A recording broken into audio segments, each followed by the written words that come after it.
Hey, what is going on, everybody? This is your man, Big B, Brian Hanley. Welcome to Steelers Almighty. Appreciate everybody being in here. Training camp is underway, day 2 today. Got rained out, so it got cut a little bit short today, but there were still some things that went on. We're going to cover. First off, the Steelers signed a new safety today, which I think is key. I think it's key. It's going to be somebody that can push Juan Thornhill, not just push him, but might even be able to overtake what he is doing. But we'll see about that. Roman Wilson getting a lot of reps at wide receiver 2 with the first unit. A lot of reps. I mean, basically double what Calvin Austin and Robert Woods are getting early on. I mean, combined. So we'll see exactly as far as that. And then our man, Derek Harmon, first round draft pick. He's starting to dominate. Now, granted, it's not pads. It's tough, without pads to really, truly evaluate. But yeah, I like what Derek Harmon is doing. We'll talk a little bit about that today. So appreciate everybody being in here. As always, man. Thank you guys for showing up still. Same as usual. Steelers Almighty, we are here. If you want to help support the channel, you know how to do that. Super chats are wide open. Members are also in here. You see them right here. We always bring up their comments, questions, and rants always to the stage. So we appreciate everybody being in here. Thank you guys as always. So let's get to it. So the Steelers signed a safety today, Chuck Clark. They brought in a new safety, and a lot of people we talked about safety for ever since the big trade. We're like, okay, we got to get somebody. People are like Justin Simmons, Julian Blackman, Quadre Diggs came on the market. And this one is a little bit under the radar. Chuck Clark is a little bit under the radar. He played for the Ravens, and started for the Ravens, pretty good for the Ravens. He missed a season in 2023 with an ACL injury, came back last year, started 12 games for the New York Jets, was their 4th leading tackler. Played a lot of free safety. He's played strong safety too, but he's played a lot of free safety. So they're going to give him an opportunity to try to win that job. I like it. Competition should bring out the best, and that's what we want. We want as much competition at every position as possible. And here's an opportunity because, look, let's just say this. Juan Thornhill's tape in 2024 was absolute garbage. Let's just put it out there. It was garbage. And there's not a football person or anybody that even understands football that is going to tell you that it was. Hell, he'll tell you that it wasn't any good. So we got to protect ourselves. Even if Clark is just the 3rd safety back there. Okay. That's the thing. So we'll see. We'll see what happens. I do know that he played a lot of free safety with the Jets. He's got the potential to play free safety. He plays both. I just think we need some more competition back there at that position. So I feel like the guys that we were mentioning, the Simmons, the Blackman, the Diggs, I think those guys are wanting either multi-year contracts or a lot of money. And I think the Steelers are like, yeah, we're not giving you a multi-year contract. We're not doing that. And we're also not going to pay you $6, $7, $8 million a year. We're not going to do that either. So I like it. We'll get it. I think the competition that he brings to the table, I think is going to be fine. Like I said, we'll see. We'll see. And again, it's not like Thornhill has just lit up, the free safety position, especially last year. The year before, new system, little injured. Okay. Last year, just downright bad. So, and we're bringing him in here, different system, fresh opportunity. So we'll see. Let the best man win is what I say. Let the best man win, and it also might turn out we bring him in, we get the pads on, and he can't play. So, and if he can't play, Steelers can go back to the drawing board, you know? So it is what it is. But to me, it's let the best man win. And again, if he's the third safety, because again, it's the Steelers as far as their depth back there is not great. It's not great. And I know a lot of people are wanting Castro to be the guy. And look, people, you can't just, if he wows us, great. But you can't just say, oh man, he's definitely the guy, a guy that did not go get drafted. And yes, I understand that draft pick, undrafted free agents make the team all the time. Hell, Beanie Bishop was one, made the team. That happens. But you're asking a lot to depend on guys that every team in the National Football League passed up 7 times. You're asking a lot of that guy. Not saying it's not possible. Not saying it can't happen. I'm just saying let's pump the brakes before every single undrafted free agent. Oh yeah, this guy, he's it. He's it. Like, hold on a second. Nobody else thought he was it. Why does he have to be it for the Pittsburgh Steelers? So just have some caution. Just have some caution. That's all. So that effing guy says, only thing I can think is we might be going to sign a wide receiver since we went cheap with Clark. We have around 30 million. I wouldn't hold your breath on signing a wide receiver right now. I wouldn't hold your breath on that. You know, the Steelers had their opportunities to do that. So and not to mention just where we are, day 2 of training camp. Steelers aren't signing a wide receiver. Give it another 2 weeks, then we can have that conversation. But right now, don't hold your breath waiting for the Steelers to go sign another wide receiver unless somebody gets hurt. Now, if somebody gets hurt, that's a different conversation. But other than that, it's give it at least another 2 weeks, man. At least another 2 weeks. So Vaughn saying what up to our man. Big G's in here. I didn't see that. I didn't see. There he is. What's going on, Big G? What's happening, brother?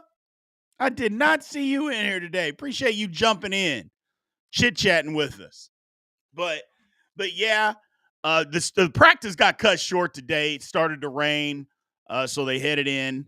I'm sure they did some work in the gym, but you can't have fans out there, so they probably just did some walkthrough type of stuff in the gym because, you're not missing this kind of practice time.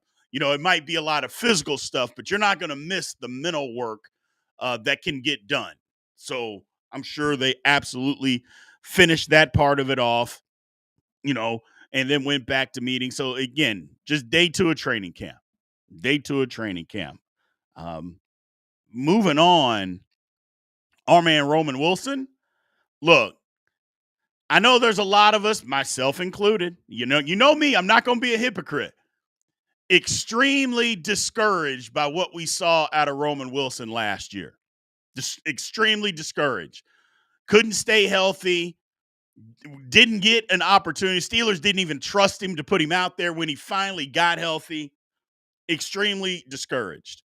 But if you remember, I did tell you guys, I said the Steelers are going to give him every opportunity to try to win this job. They're going to give him an opportunity to do that. Day 2, it looked like he said, okay, hold my beer. I'm taking this wide receiver 2 job. Because in the team activities, he got double the reps with the first team at wide receiver 2 than Calvin Austin and Robert Woods combined. Now, the first thing you could say, well, Robert Woods is a little older. You don't need him out there to do all that. And you're right. You don't. You don't need him out there taking a ton of reps day 2. And again, you want to see what Roman Wilson's got.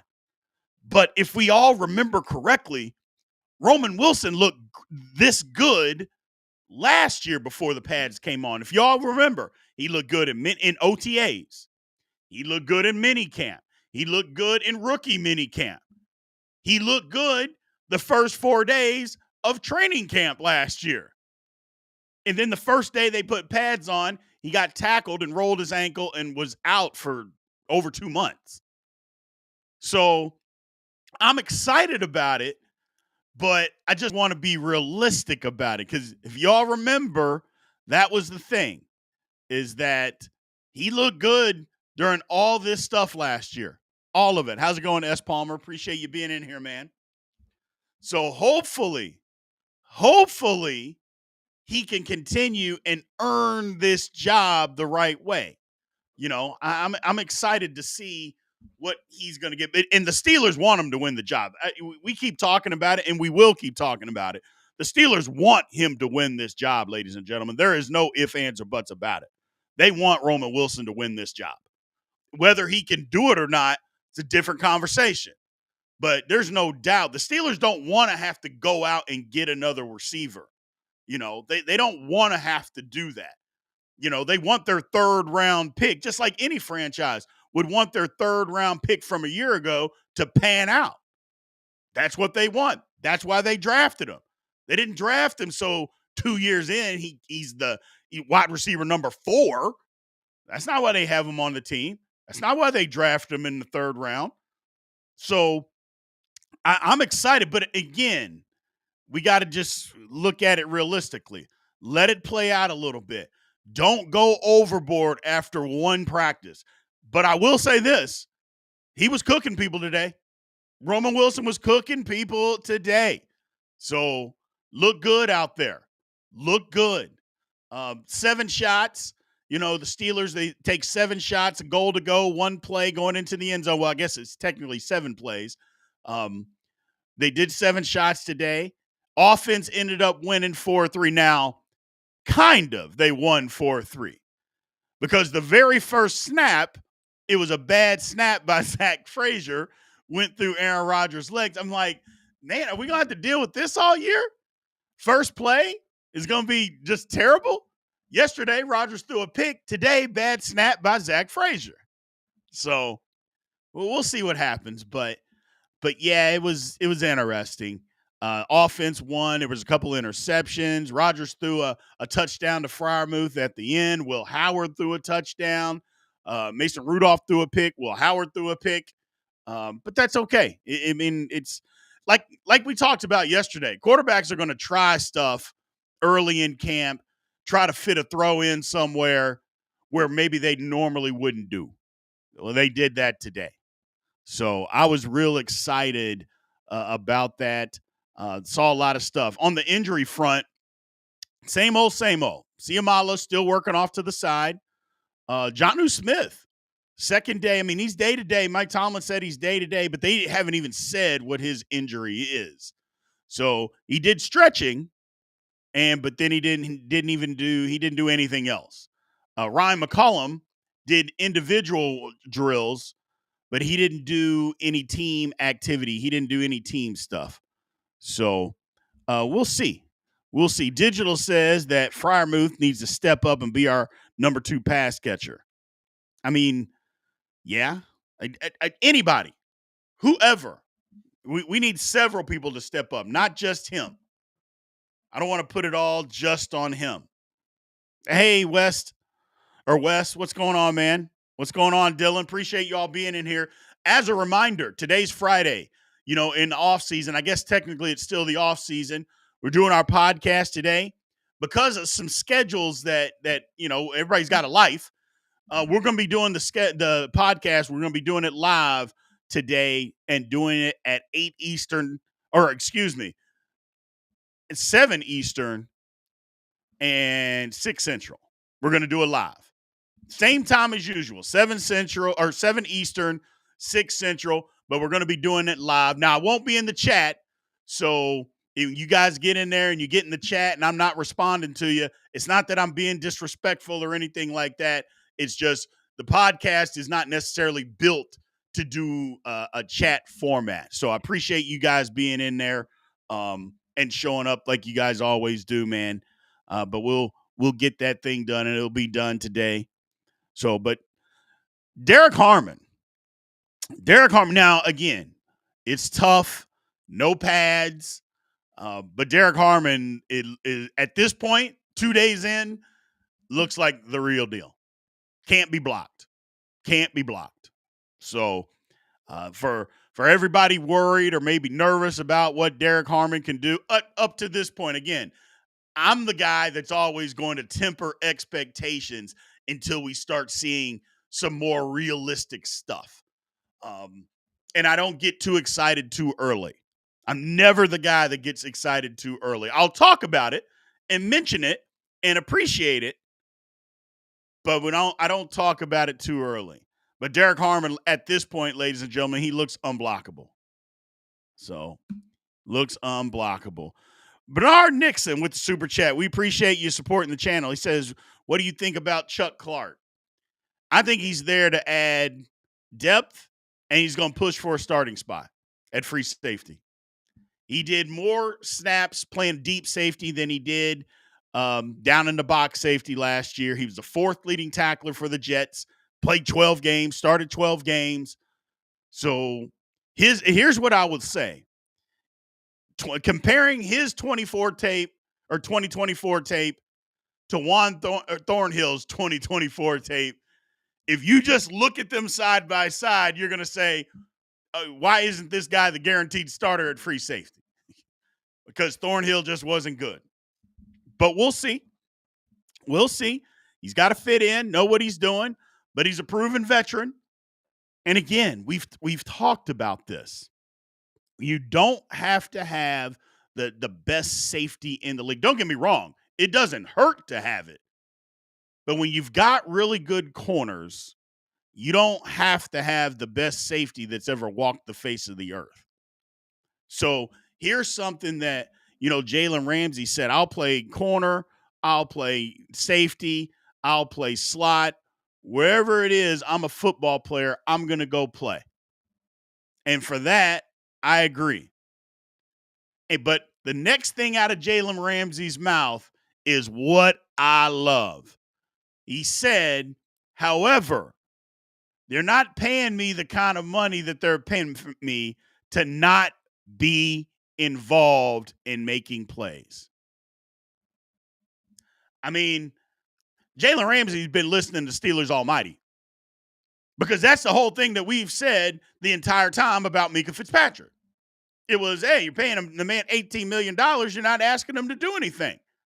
Well, it sounds like Jalen Ramsey was like, look, I can do all of this stuff, and the Steelers are going to utilize him to do all of this stuff. Perfect. That's what we want. Doesn't sound like Jalen Ramsey's coming off the field a whole lot either. He's going to play safety, outside, nickel. He's going to be everywhere. Great. That's what we want. And all the people that said he was, whoa, Ramsey's washed, he can't play. I'm like, well, the players voted him the 66th best player in the league. And I'll just do some quick calculations on my trusty old calculator. There's 32 teams. That's almost 1,700 players. It's 1,696 football players. He got voted by the players as the 66th best guy. Does that sound like somebody that's washed? And again, I'm just asking questions. But that doesn't sound like a guy that's just washed. Not to me, it doesn't. What it sounds like is a guy that can still play football. Maybe he's not the top 10 player that he was 4 or 5 years ago. Okay. But 66 out of 1,700? That's pretty damn good in my opinion. But I mean, I'm just throwing just sheer numbers out there. I don't know. That's either way. I don't care what anybody says. Him and Slay are better than the DBs we had last year. Let's say that they were better, and that's all that matters. So that's all that matters. My man Phoenix 55 HD says, I love how people say Ramsey is washed at like 30, but hyped up Darius Slay at 34 going on 35. And here's the thing. Darius Slay last year played well. He played well at 33 years old. Played well. So I keep trying to get people off of this 30-year-old number. This is something that people have labeled, oh, once you're 30, you're not any good anymore. The media got a hold of that because running backs were starting to lose their luster at that age, and sometimes even before that. Hell, Ezekiel Elliott, perfect example. By the time Ezekiel Elliott was 26, he was finished. So people, they look at this 30-year-old number. Well, now that's a talking point for people online. The media ran with it, and all of a sudden, you're 30 years old and you can't play football anymore. That is not the truth. That is not the truth. Hell, your athletic prime is between 27 and 33, you know? And maybe some people, maybe they can't play past 30, but a lot of people can. 30 is not old.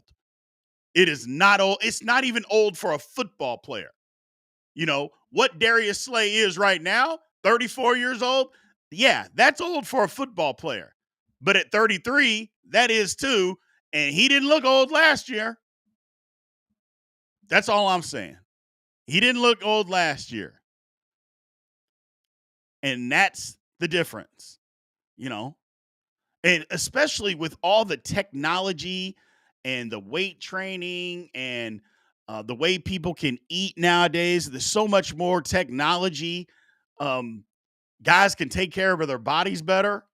I mean, yeah, you know, it's not the same. The 32-year-old in 1991 is not the same as the 32-year-old in 2025. It's just not. It isn't. So I don't know. Like they say, guys get bigger, faster, stronger. Doesn't that mean you should be bigger, faster, stronger, longer?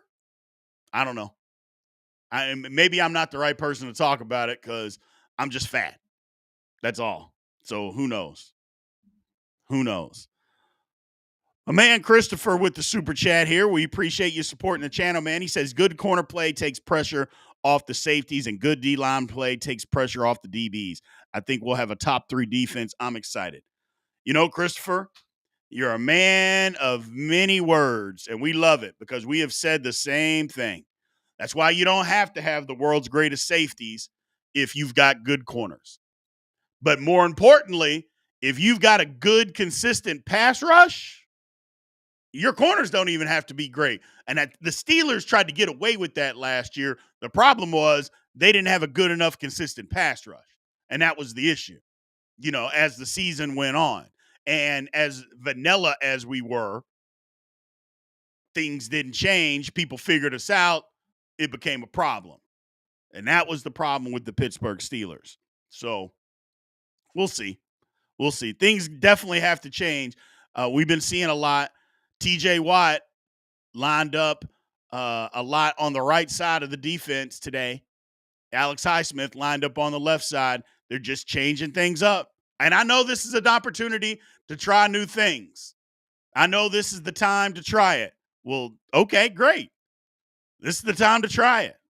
So, Digital says Rodgers keeping the offense on the field will keep the defense fresh and ready. Yeah. The more we move the chains, the better. The more we move the chains, the better. And another thing that kind of goes unnoticed, I know a lot of people talk about run defense, but it's just stopping people on run downs. You know, just making tackles and being physical in run downs. And we're going to talk about that on the podcast. Make sure you guys show up for that. Again, it's going to be here in less than 2 hours. We're going to do the podcast, but we're going to do it live, but I just won't be in the chat. That's all. But we're going to talk about some of the stuff as far as the Steelers, what they look like, all that good stuff, as far as different formations, and why it's important to be good on rundowns. You know, even it doesn't matter what defense that you're in, be good on rundowns because the league is going away from base defenses. And the Steelers definitely did it last year. Lord have mercy. The Steelers went away from base defense because you got to match up with offense. You got to match up personnel groups, you know, and you can't be stubborn with it. You just can't be stubborn. Having said that, though, the Steelers might be able to get away with a little bit more of that now that Jalen Ramsey's on the squad, they may be able to get away a little bit more in their base defense, even when teams come out in 12 personnel, like, say, the Ravens. When the Ravens come out in 12 personnel, it's Andrews and Likely out there, and they can throw the ball to those guys. A lot of teams go to their base defense. Well, it's hard to match up. May not be so hard for the Steelers to match up now that we got a guy that can do that. So there's some flexibility there, people. Flexibility. My man Bernard says Breeze and Brady play good at 40. Why can't Rodgers? Well, I think it's because, everybody can't play good at 40. That's everybody isn't doing that. But it doesn't mean Rodgers can't. Doesn't mean he can't. Again, you throw for almost 3,900 yards. That's not terrible. They just blamed everything on Aaron Rodgers on why the Jets were bad last year. It wasn't all his fault, man. I'm not taking blame away from him. I'm just saying it wasn't all his fault. That's all. So, but we'll see. Steelers defense, I'm excited. If they can get back to just stopping the run on a consistent basis, because we saw it last year. The Steelers just couldn't stop the run when we needed to. And I'm not even talking about the last embarrassing game against Baltimore. I'm talking about all year long. They didn't stop the run when we needed them to stop it. That's all. So, but I'm going to jump off, people, and get prepared for this podcast later. Hey, one thing, do me a favor. If you're not subscribed to the channel, make sure you do subscribe. Make sure you come back for the podcast tonight. Again, it's going to be live, 7 Eastern, 6 Central. Make sure you guys come back, show up. We'll have a good time in here. If you want to be a member and help support the channel that way, make sure you click on the link to become a member. Thank you guys as always. We'll be back. And again, we're going to be live tomorrow because the Steelers keep practicing. So I don't think they're going to go longer tomorrow because it rained. But again, they're practicing. We're going to be doing live. So we appreciate you guys, man. Thank you guys as always. See you guys tonight. Do me a favor, click on the like button when this video goes off and leave a comment. We appreciate you guys, man. Thank you and aloha.